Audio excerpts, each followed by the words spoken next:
2 days after we buried my daughter, my son-in-law told me to get out. I'm Tom Anderson, and I'd just lost the most important person in my world. Sarah was everything to me, my only child, my pride and joy. But what her husband Brad didn't know was that the house he was kicking me out of, the one he'd been bragging about owning for 7 years, well, let's just say the paperwork told a very different story. You see, Brad Wilson thought he knew everything about real estate, thought he understood property ownership, thought he could push around the old man who fixed leaky faucets and changed light bulbs. What he didn't realize was that I'd been keeping quiet about something for 25 years, something that was about to turn his perfect little world upside down. If you're watching this, please subscribe and let me know where you're watching from. But before I tell you how this all unfolded, you need to understand how we got here. Sarah had been sick for 8 months, cancer, the kind that moves fast and doesn't give you time to prepare. I'd spent every day at that hospital, watching my beautiful daughter fade away while Brad complained about the parking fees. "Can't you just visit on weekends?" he'd said. "This is costing me a fortune in gas." That should have been my first warning about who Brad really was. After the funeral on Monday, I thought we'd grieve together, thought we'd support each other through the worst time of our lives. Instead, Brad waited exactly 48 hours before cornering me in the kitchen. "Look, Tom," he said, not even looking up from his phone, "I've been thinking. This house is too big for one person, and honestly, I need a fresh start. You understand, right?" I was still wearing my funeral suit, still had Sarah's memorial program in my jacket pocket. "Where am I supposed to go?" I asked. "There's a nice assisted living place on Maple Street, Sunset Manor." I looked it up. Only $1,800 a month. $1,800 a month on my Social Security. "Brad, I don't have that kind of money." He finally looked up from his phone, and I saw something in his eyes I'd never noticed before. Cold calculation. "Well, that's not really my problem anymore, is it? I mean, you've been living here rent-free for 7 years. Most people would call that pretty generous." Rent-free. As if I hadn't been paying for groceries, utilities, and maintenance. As if I hadn't spent my weekends fixing everything Brad was too lazy to handle himself. "Sarah wanted me to stay," I said quietly. "Sarah's gone." His voice was flat, matter of fact. "And this is my house now." The next morning I found him in the garage, throwing away Sarah's photo albums. "What are you doing?" "Cleaning out junk. Ashley's moving in next month, and she doesn't want a bunch of old pictures lying around."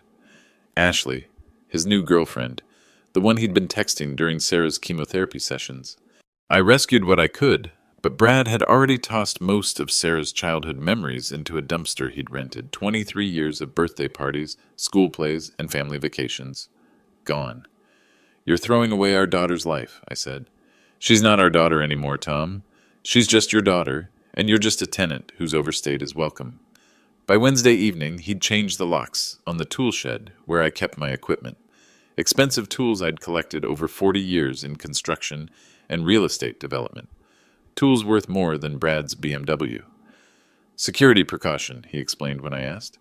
"Can't be too careful these days." That's when he handed me the papers. A 30-day notice to vacate, printed on official letterhead he'd probably stolen from his insurance office. 30 days, I said, to find a place, pack up 40 years of belongings, and start over? That's the legal minimum in Colorado. I'm being more than fair. Fair. The man who'd never paid a dime for the roof over his head thought he was being fair. "Brad, please, can we talk about this? Maybe work something out?" He laughed, actually laughed. "Work what out, Tom? You're a retired handyman living on Social Security. I'm a successful insurance adjuster with a college degree and a career. What exactly do you bring to the table?" I looked at this man who'd slept under my roof for 7 years, who'd eaten meals I'd cooked, who'd never once said thank you for the 1,000 small repairs I'd made to keep his life comfortable. "You'd be surprised," I said quietly. But Brad had already walked away, probably to text Ashley about how he'd finally gotten rid of the old man. He had no idea that tomorrow would change everything. Thursday morning, I sat in my bedroom, the bedroom Brad was about to take away from me, and made a list of everything I stood to lose. Not just the house, though that hurt enough. This was where Sarah had grown up, where she'd taken her first steps, said her first words, brought home her first report card. Every room held 40 years of memories that Brad was about to erase. But it was more than sentiment. At 63, starting over wasn't just difficult, it was potentially impossible. I'd checked Brad's suggestion about Sunset Manor. $1,800 a month was just the base rate. Add meals, laundry, and basic care, and we were talking $2,500 minimum. My Social Security was $1,400. My small pension from the construction company was another $600. The math was simple and terrifying. I'd be homeless in 3 months. I'd called the other assisted living facilities in Denver. Shady Grove wanted $3,200. Mountain View wanted $2,800 plus a $5,000 deposit. Even the places with health code violations wanted more than I could afford. My savings account had $8,000. Sarah's medical bills had eaten through most of my retirement fund. Even if I found the cheapest room in the worst facility, I'd be broke before Christmas. But the worst part wasn't the money. It was watching Brad systematically erase every trace of my daughter's existence. Wednesday night, I'd caught him going through Sarah's jewelry box. Her grandmother's pearl necklace, the one passed down through 3 generations, was sitting on his nightstand next to a receipt from a pawn shop. "That's not yours to sell," I'd said. "Everything in this house belongs to me now," he'd replied. "Estate law is pretty clear about that." Estate law. As if Brad knew the first thing about legal matters. I'd tried calling Sarah's friends, hoping someone might have space for an old man to crash temporarily. Most were sympathetic but practical. Young families with their own problems. No room for a grieving father-in-law. I'd even swallowed my pride and called my brother in Phoenix. Haven't spoken to him in 5 years. Not since our argument about Mom's will. He'd listened politely, then explained that his homeowners association had strict rules about long-term guests. "Maybe it's time to consider a retirement community anyway," he'd said. "Might be good for you to be around people your own age." People my own age, as if staying connected to my daughter's memory was somehow unhealthy. By Thursday afternoon, the reality had fully settled in. Brad held all the cards. He had possession of the house, legal documentation showing he was Sarah's husband, and enough confidence to bulldoze through any objection I might raise. I was the poor relation, the charity case who'd been living off his generosity for 7 years, a man with no legal standing, no financial resources, and no apparent options. At least, that's what Brad believed. I spent Thursday evening in Sarah's room, looking through the documents I'd kept in her closet. Birth certificate, school records, her acceptance letter to Colorado State, the paper trail of a life cut short at 32. But there were other papers in that closet, papers Brad had never bothered to examine, papers that told a very different story about who owned what in this house. I pulled out my phone and called Margaret Patterson's office. Margaret had been my attorney for 15 years, ever since we'd worked together on a complex property development deal in 2009. She'd also been my classmate at Colorado State, back when I was studying business and real estate development, instead of swinging hammers for a living. "Tom," she said when she answered, "I'm so sorry about Sarah." "How are you holding up?" "I've been better, Maggie. Listen, I need to schedule a will reading. Tomorrow, if possible." "Of course. Sarah's will?" "Among other things. And Maggie, I need you to send formal invitations to a few specific people, including Brad." There was a pause. Margaret had known me long enough to recognize when I was planning something. "Tom, what's going on?" "Let's just say it's time for some old paperwork to see daylight. Can you get everyone together at 2 o'clock tomorrow?" "I can make that work." "Who do you want there?" I gave her the list. "Brad, obviously, Ashley, his new girlfriend, since she'd apparently moved in already. Frank Rodriguez from next door. He'd witnessed enough of Brad's behavior to serve as a character witness. Janet Harrison from First National Bank. And a few other neighbors who'd been watching this drama unfold. "That's quite a guest list for a will reading," Margaret observed. "Trust me, Maggie.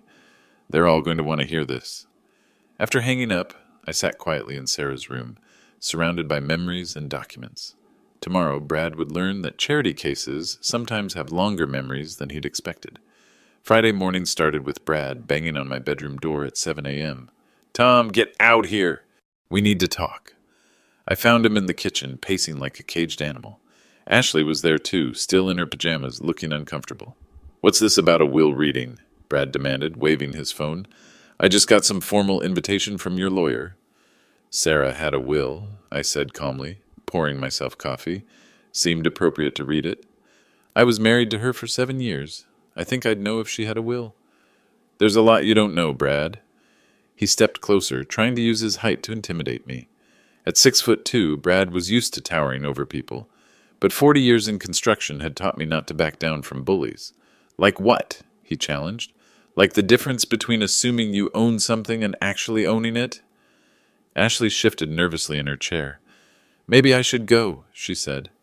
"No," Brad snapped. "You live here now. You have a right to know what's going on. Live here now, after 3 weeks." The man moved fast when it suited him. "Tell me, Brad," I said, sitting down with my coffee. "Have you ever actually looked at the property deed for this house?" "Of course I have. Sarah and I bought it in 2017. "Really? Show me." "Show you what?" "The deed.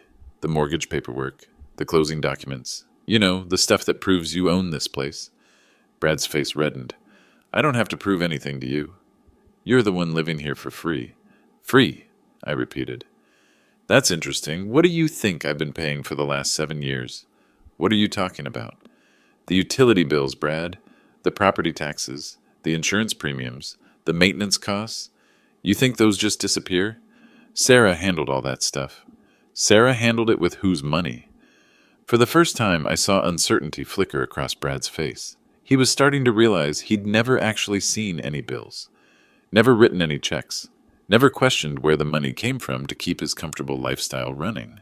"The mortgage payments come out of my account," he said, but his voice was less confident. "Really? What bank?" "First National. Account number? I don't have to, because I happen to know Janet Harrison over at First National. We go way back. In fact, she's coming to the will, reading this afternoon." Ashley was watching this exchange like a tennis match, her head moving back and forth between us. I could see the wheels turning in her mind, probably wondering what she'd gotten herself into. "You're bluffing," Brad said, but he didn't sound sure. "Am I?" I reached into my jacket pocket and pulled out a business card. Old, faded, but still legible. "Anderson Development Group, established 1995. Brad squinted at the card. "What's this?" "My business card, Brad, from back when I was developing commercial properties instead of fixing your leaky faucets." "You were a handyman," he said, but his voice was weakening. "I was a lot of things, some of which you might find surprising." Ashley leaned forward. "Brad, what is he talking about?" "Nothing," Brad said quickly. "He's just trying to confuse things before he has to move out." I finished my coffee and stood up. "Well, we'll find out this afternoon, won't we? Margaret's expecting everyone at 2 o'clock. I'm not going to some dog and pony show just to watch you make a fool of yourself." "That's your choice, Brad. But I should mention that Margaret will be reading several documents today, not just Sarah's will." "What other documents?" "Property records, tax filings, some business documents from the late 90s. Should be quite educational." Brad's face went pale. "What kind of business documents?" "The kind that explain how a simple handyman could afford to live in a house like this for 7 years without paying rent." I headed toward the door, then stopped. "Oh, and Brad? You might want to bring some identification today. Margaret's going to need to verify your legal standing before she can discuss certain matters with you." "My legal standing?" "Your right to be in this house, your claim to ownership, that sort of thing." Ashley grabbed Brad's arm. "What is he talking about, honey?" "I don't know," Brad said, but he was staring at me with something approaching fear. "The old man's lost his mind." "Have I?" I asked. "Or have you just never bothered to ask the right questions?" I walked to the front door, then turned back one more time. 2 o'clock, Brad. Patterson and Associates on 17th Street. Don't be late." As I closed the door behind me, I could hear Ashley's voice rising in panic. "Brad, what is going on?" "What aren't you telling me?" But Brad's response was too muffled to make out, probably because he was finally starting to realize that he didn't actually know what he wasn't telling her. I spent the morning at Margaret's office reviewing documents and preparing for the afternoon. Some of those papers hadn't seen daylight in 25 years. Today they were going to change everything. At 1:45, I walked back into the house to get ready. Brad was in the living room, frantically searching through a box of papers. Sarah's papers. Documents he had never bothered to read when she was alive. "Looking for something?" I asked. He looked up, sweat beading on his forehead. "Where's the deed, Tom?" "Where's the actual property deed?" I smiled. "That's a very good question, Brad. You should ask Margaret. The thing about living quietly is that people stop paying attention to the details. They see what they expect to see, and they miss everything else. Take my watch, for instance. Brad had seen me wear it every day for 7 years, but he'd never noticed it was a Rolex Submariner. $18,000 retail value, not exactly what you'd expect a charity case to own, or my tools in the shed he'd locked up, professional-grade equipment. Hilti hammer drill, worth $3,000. Festool, sanders worth $1,500 each.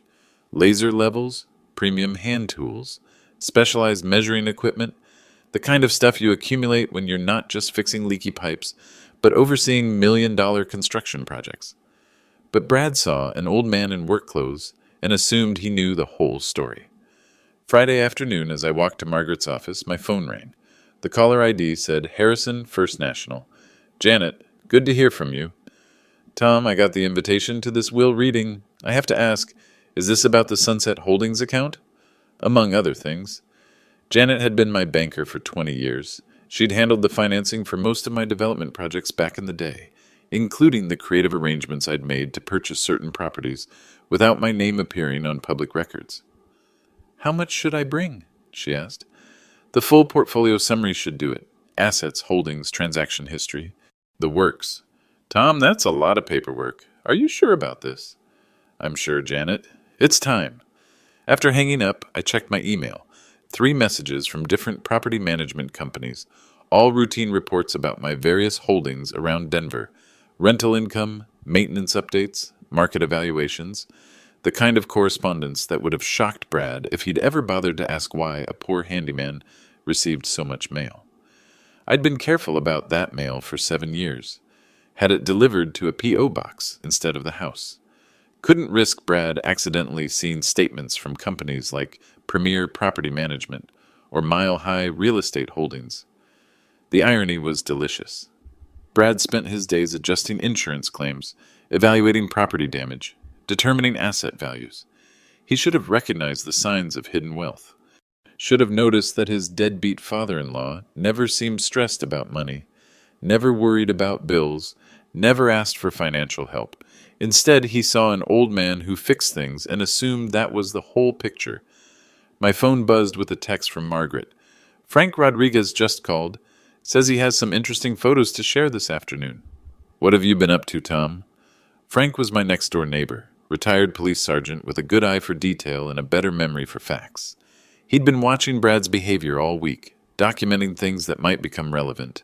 More importantly, Frank remembered the old days, back when I was still actively developing properties, before I'd decided to step back and live quietly. He'd been at the ribbon cutting for the Highlands Plaza project in 2008. Had photos of me shaking hands with the mayor, accepting a community development award. Those photos were about to become very relevant. At 1:30, I stopped by the house to change clothes. Brad was in the garage, still searching through boxes. Ashley was pacing in the driveway, talking rapidly on her phone. "Mom, I don't know what's happening," she was saying. "Brad won't tell me anything, but something's really wrong." Smart girl. Too bad she'd picked the wrong horse to bet on.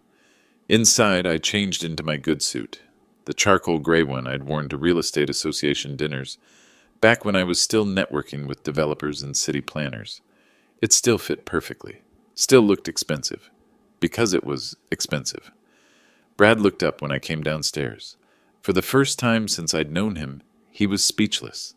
The transformation from work clothes to boardroom attire had apparently registered even with him. "Where did you get that suit?" he asked quietly. "Same place I got the watch," I replied. "Same place I got the tools you locked away. Same place I got a lot of things you've never bothered to ask about." Ashley had come inside, still looking panicked. She stared at me for a long moment, then turned to Brad. "Why does he look like he's going to a business meeting instead of a will reading?" Brad didn't answer. Couldn't answer. Because he was finally starting to understand that maybe, just maybe, he'd been making some very dangerous assumptions about the old man he'd been pushing around. I checked my Rolex. 1:45. "Time to go." I said. Margaret doesn't like to be kept waiting. As we walked to the car, I noticed Brad's hands were shaking. Good. He was finally asking the right questions.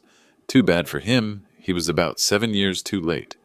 Margaret Patterson's conference room had a wall of windows overlooking downtown Denver and a mahogany table that could seat 12. Today, it was going to seat 8 very uncomfortable people. I arrived first, as planned. Margaret was already there, 3 accordion files spread across the table like a legal arsenal. "How are you feeling, Tom?" she asked. "Like Christmas morning," I said, and I meant it. Frank Rodriguez arrived next, carrying a manila folder thick with photographs.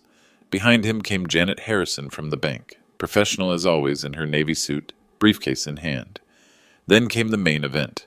Brad walked in with Ashley clinging to his arm, both of them looking like they were attending their own execution. They were followed by 3 neighbors, Mrs. Chen from across the street, the Morrison couple from next door, and young Jake Peterson who lived 2 houses down. All people who'd witnessed this week's drama. The last to arrive was someone Brad didn't expect, City Councilman Richard Barnes. He'd worked with me on several development projects over the years and had agreed to attend as a character witness. "Tom Anderson," he said, shaking my hand warmly. "Good to see you again. Though I'm sorry for the circumstances." Brad's mouth fell open. "You two know each other?" "Know each other?" Richard laughed. "Tom developed half the commercial properties in my district.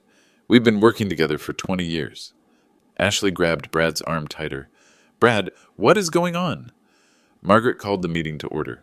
"We're here today to read the last will and testament of Sarah Michelle Anderson Wilson, deceased March 8, 2024.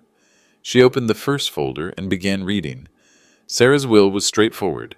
A few personal items to friends, her car to charity, and a touching letter to me about how much our relationship had meant to her. But then Margaret opened the second folder. However, before we can fully execute Sarah's wishes, we need to address some questions about property ownership that have recently come to light." Brad leaned forward. "What kind of questions?" "Questions about who actually owns the house where you've been living, Mr. Wilson." "I own that house," Brad said, but his voice cracked. "Sarah and I bought it in 2017. Margaret pulled out a thick document. "This is the warranty deed for 1247 Maple Grove Drive, recorded with Jefferson County on March 15, 1998. She passed it around the table. Brad grabbed it first, scanning frantically. "The property was purchased by Sunset Holdings, LLC, Margaret continued, for $180,000. The purchaser's representative was Thomas James Anderson. The room went dead silent. You could hear the air conditioning humming. "That's—" Brad stared at the document. "That's impossible." "Is it?" Margaret pulled out another stack of papers. "These are the property tax records for the same address. 25 years of payments, all made by Sunset Holdings, LLC, total paid over $900,000. Janet Harrison opened her briefcase. "I have the banking records," she said quietly. "All payments originated from Mr. Anderson's business account." Brad's face went white. But Sarah said we bought the house." "You moved into the house," I said calmly. "Sarah never said you bought it." Ashley stood up abruptly. "I need some air." "Sit down," Margaret said firmly. "We're not finished." She opened the third folder, the thick one. "Mr. Wilson, you've been living in Mr. Anderson's property for 7 years. During that time, did you ever pay rent?" "No, but did you ever pay property taxes?" Sarah handled. "Did you ever pay homeowner's insurance?" I thought. "Did you ever see a mortgage statement with your name on it?" Brad's mouth opened and closed like a fish. No sound came out. Frank Rodriguez cleared his throat. "If I may," he said, opening his folder, "I have some photographs that might be relevant." He spread out pictures across the table. Me at various ribbon cuttings, award ceremonies, business dinners. One showed me shaking hands with the mayor at the dedication of Highlands Plaza. Another showed me receiving the Colorado Real Estate Developer of the Year award in 2008. "I took most of these," Frank said, "back when Tom was one of the most successful property developers in Jefferson County." Councilman Barnes nodded. "Tom's developments brought in over $40 million in tax revenue to our city. We honored him multiple times for his contributions to community growth." Brad was staring at the photos like they were written in a foreign language. "You're a handyman," he whispered. I'm a retired real estate developer, I corrected. I did handyman work as a hobby, kept my skills sharp, stayed connected to the trades. But you're poor, Ashley protested. You dress like you drive that old truck. Janet Harrison laughed. Mr. Anderson's net worth is approximately $15.2 million. His property portfolio includes 12 commercial buildings and 6 residential rental properties throughout the Denver metro area. The neighbors were murmuring now, pieces clicking into place. Mrs. Chen was nodding like she'd suspected something all along. Margaret pulled out one final document. This brings us to the current situation. Mr. Wilson, you gave Mr. Anderson 30 days' notice to vacate his own property. Is that correct? I didn't know. You also changed the locks on his personal storage area, preventing him from accessing tools worth approximately $50,000. Is that correct? Brad's hands were shaking visibly now. I thought, and you disposed of his late daughter's personal belongings without permission, including items of significant sentimental value. Is that correct? Stop, Ashley said suddenly. Just stop. Brad, we're leaving. Now. But Margaret wasn't finished. Actually, you can't leave, Mr. Wilson. We have one more document to review. She pulled out a crisp, official-looking paper.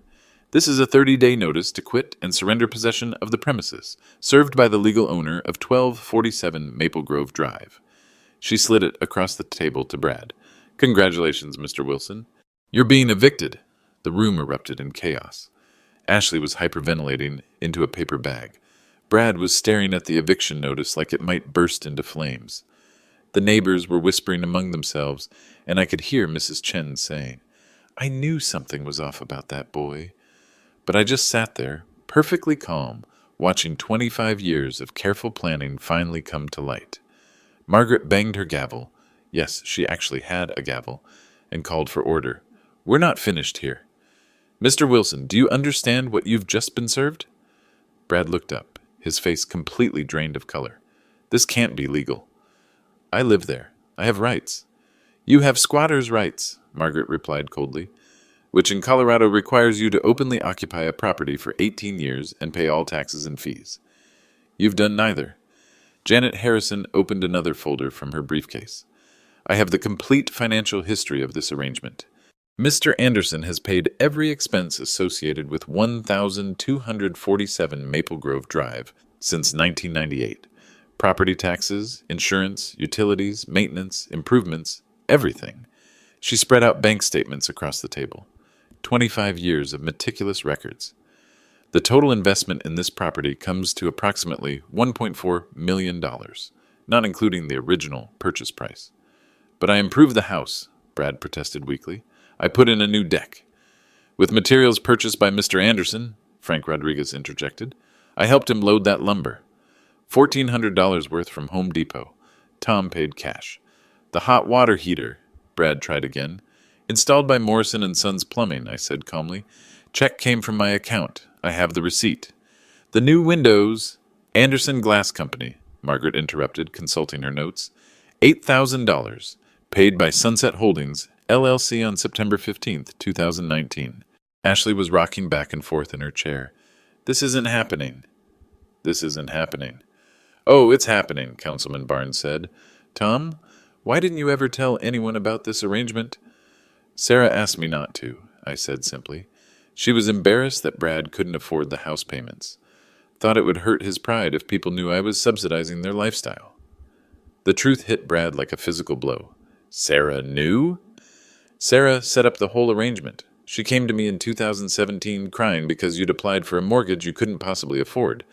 The house was about to go into foreclosure from the previous owners. She begged me to buy it and let you live there. That's impossible. Margaret pulled out another document. This is a letter from Sarah, written in 2017 and placed in our files for safekeeping. Would you like me to read it? Yes, I said firmly. Read it.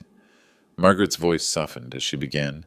Dad, I know this arrangement is going to be hard on you, but I need you to know how grateful I am.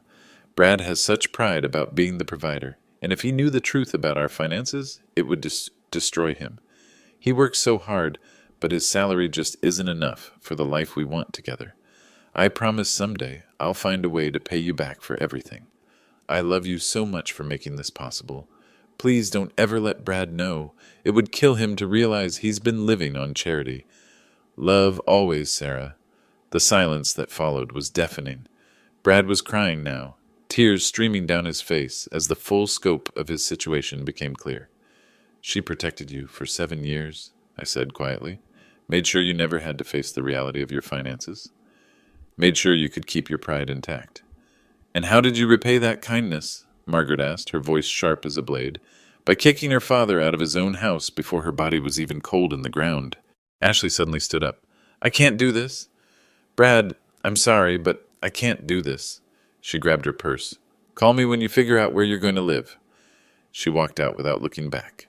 Through the window, we could see her getting into her car and driving away. Brad watched her go, then turned back to the table. What happens now?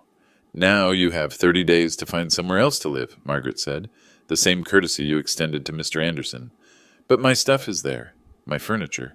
The furniture Sarah picked out with my credit card, I said. Check the receipts. Everything in that house was purchased with my money, through shell companies I set up to protect Sarah's feelings. Janet Harrison consulted her records. Furniture and appliances, $43,000. Electronics, $12,000. Art and decorations, $8,000. All paid for by various Anderson business entities. I don't have anywhere to go, Brad said desperately. That's not really my problem anymore, is it? I replied, using his exact words from Wednesday night. Most people would call 7 years of free housing pretty generous. Frank Rodriguez leaned forward. There's something else, Brad. Something you should know about how people really saw your marriage. He pulled out his phone and showed photos from neighborhood gatherings. These are from the block parties you never attended, the community meetings you were always too busy for. He swiped through images of me helping neighbors, fixing Mrs. Chen's fence, organizing the annual Christmas light display, coordinating snow removal for elderly residents. Everyone knew Tom was the real head of that household. Sarah always deferred to him on major decisions, always asked his opinion about finances, improvements, purchases. We all assumed he owned the house. You assumed wrong, Brad said weakly. No, Mrs. Chen spoke up for the first time. We assumed right. You assumed wrong. Margaret gathered her papers. Mr. Wilson, you have 30 days from today to vacate the premises. All personal belongings must be removed. Any items left behind will be considered abandoned property. What about my job? People will find out about this. People will find out what? Councilman Barnes asked. That you've been living beyond your means? That you took advantage of an elderly man's generosity? That you repaid kindness with cruelty? That you're being evicted from a house you never owned in the first place? Janet Harrison added. Brad slumped in his chair, completely defeated. The confident, entitled man who'd cornered me in the kitchen yesterday was gone. In his place sat someone who finally understood the difference between appearance and reality. Tom, he said quietly, I'm sorry. I didn't know. You didn't want to know, I corrected. You wanted to believe you were successful, important, in control. The truth would have interfered with that story. Margaret stood up. Gentlemen, ladies, this concludes our business for today. Mr. Wilson, you'll receive formal documentation within 48 hours. As people filed out, shaking my hand and offering congratulations, Brad remained seated, staring at the eviction notice. 7 years, he whispered. I lived there for 7 years. Yes, I said, putting on my coat. 7 years of kindness you mistook for weakness. 7 years of generosity you mistook for desperation. I paused at the door. The tragedy isn't that you're losing the house, Brad. The tragedy is that you never appreciated having it in the first place. The ride back to the house was the longest 5 minutes of my life. Not because I was dreading anything, quite the opposite. For the first time in a week, I was going home to my own property, with the legal authority to determine who could and couldn't stay there. Brad didn't ride with me. He'd taken Ashley's car to the meeting, and now he was stuck calling an Uber. I'd offered him a ride, but he'd just shaken his head, too broken to speak. When I pulled into the driveway, I noticed something different immediately. The for rent sign Ashley had posted online was gone. She'd obviously called the landlord service and canceled the listing. Smart move, considering she'd just learned the property wasn't hers to rent. I walked into my house, and it felt good to think of it that way again, and found Brad's belongings scattered everywhere. Clothes thrown into garbage bags, electronics unplugged and stacked by the door, furniture pushed around haphazardly. Ashley had clearly started packing in a panic. My phone rang. Margaret. Tom, I wanted to follow up on something.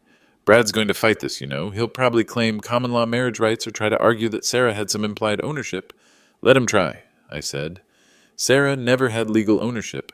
She was never on the deed, never made a payment, never signed a mortgage. Colorado doesn't recognize common law marriage, and even if they did, you can't inherit something that was never owned. I know that, and you know that. But desperate people do desperate things. I want to make sure you're protected. What do you commend? I'm filing a restraining order tomorrow morning, temporary protective order that prevents Brad from entering the property or removing any items without court supervision. Also filing for immediate possession based on his threats and harassment. Threats? The 30-day notice you received constitutes a threat against your legal property rights. The changed locks constitute illegal exclusion, and his disposal of Sarah's belongings constitutes destruction of property. I smiled. Margaret had always been thorough. How long will this take? Emergency hearing Monday morning. Judge Martinez owes me a favor from the Henderson case last year. Brad will be served with papers tomorrow, and he'll have 72 hours to respond or face immediate eviction. After hanging up, I heard a car in the driveway. Brad was back, carrying a bottle of whiskey and looking like he'd aged 10 years in 2 hours. Tom, he said as he walked in, we need to talk. No, we don't. Please, just 5 minutes. I looked at this man who'd spent a week dismantling my life and felt something I hadn't expected. Pity. What do you want to say, Brad? He sat down heavily on the couch, my couch, purchased with my money, and opened the whiskey. I called my mom, he said, told her what happened. She said she'd been wondering for years how I could afford this place on my salary. Smart woman. She also said she'd noticed you always seemed to know more about real estate than you let on. Said you talked like someone who'd been in the business. I didn't respond. Brad took a long drink and continued. I called my boss, too. Told him I might need some time off to deal with a family situation. He asked if I was having money problems again. Again? I borrowed against my 401k 3 years ago. Had some gambling debts. Sarah never knew. He laughed bitterly. Turns out there were a lot of things Sarah never knew. My phone buzzed with a text from Frank Rodriguez. Police cruiser just drove by twice. I think Brad called them. I showed Brad the message. Did you call the police? No, but Ashley might have. She was pretty upset when she left the law office. As if on cue, a police cruiser pulled into the driveway. 2 officers got out, looking official and slightly confused. I met them at the door. Officers, I'm Tom Anderson. This is my property. Mr. Anderson, the older officer said, consulting his notepad, we got a call about a domestic disturbance. Something about illegal eviction proceedings? Brad appeared behind me. I called them, he admitted. I thought maybe you were running some kind of scam. The younger officer looked back and forth between us. Who lives here? I own the property, I said calmly. I have the deed, tax records, and a court order being filed Monday morning. Mr. Wilson has been a guest here for 7 years. A guest? Brad started to protest, but I cut him off. Officer, I have documentation from today's legal proceedings. Would you like to see it? I showed them the eviction notice, signed by Margaret and legally served. The officers read it carefully. Mr. Wilson, the older officer said, this appears to be a legitimate eviction proceeding. Do you have any documentation showing you own this property? No, I thought my wife owned it. Your wife? She died last week. The officers exchanged glances. I'm sorry for your loss, sir. But if you don't have legal ownership documentation and Mr. Anderson does, then this is a civil matter. You'll need to work it out through the courts. Brad's shoulders sagged. What am I supposed to do? Find somewhere else to stay while you consult with an attorney, the younger officer suggested. Do you have family nearby? My mom lives in Grand Junction. That might be a good option. After the police left, Brad and I stood in the living room, surrounded by his hastily packed belongings.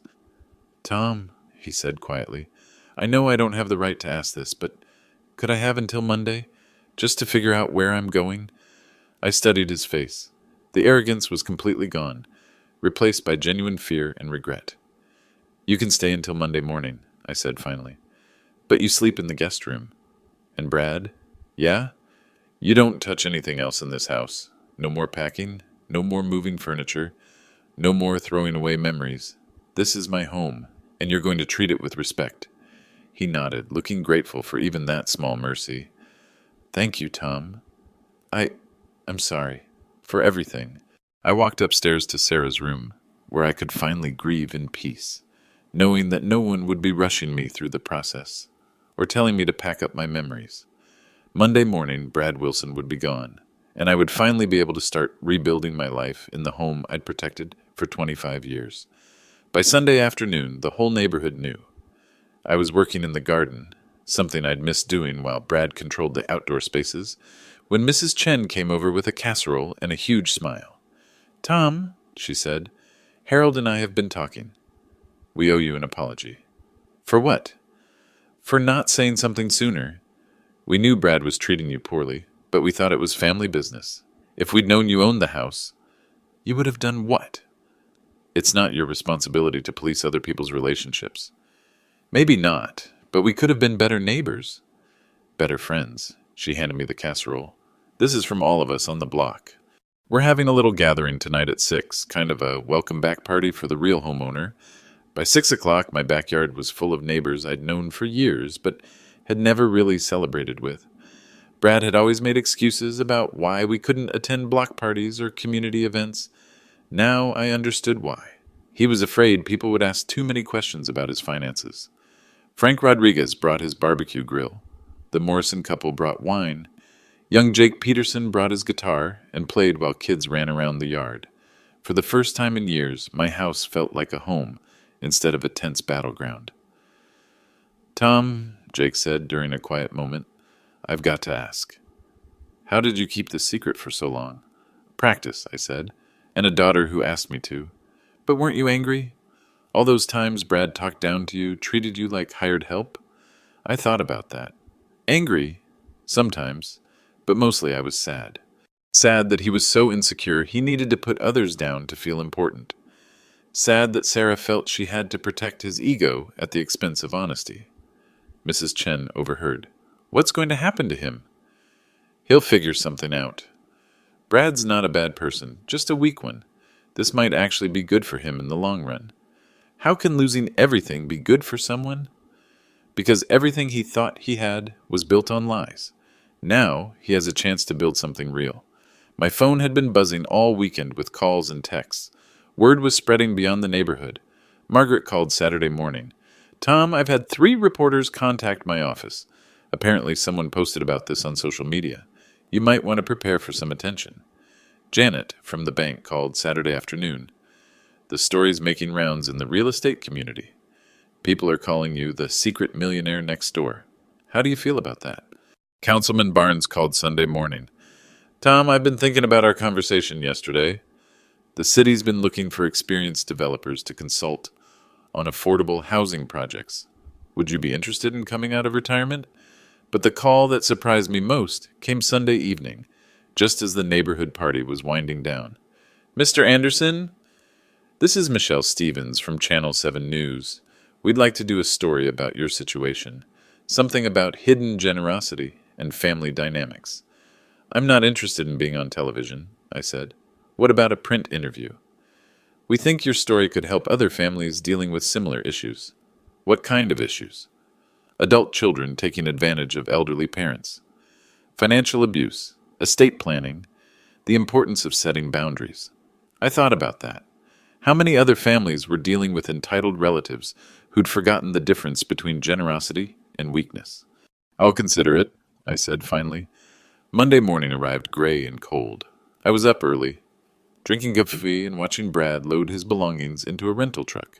He moved slowly, like a man carrying the weight of 7 years' worth of mistakes. At 9 a.m., Margaret's process server arrived with the final paperwork. Brad signed everything without argument, looking defeated, but no longer angry.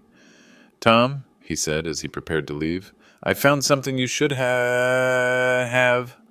He handed me a small box. Inside was Sarah's engagement ring. Not the one Brad had given her, but the promise ring I'd bought her for her 16th birthday. She'd worn it on her right hand until the day she died. She asked me to make sure you got this back, he said quietly. She said it was more important to her than her wedding ring. For the first time since this whole ordeal began, I felt tears in my eyes.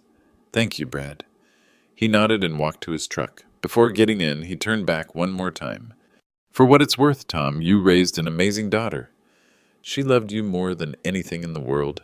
Then he drove away, and I was finally alone in my house. But I wasn't really alone.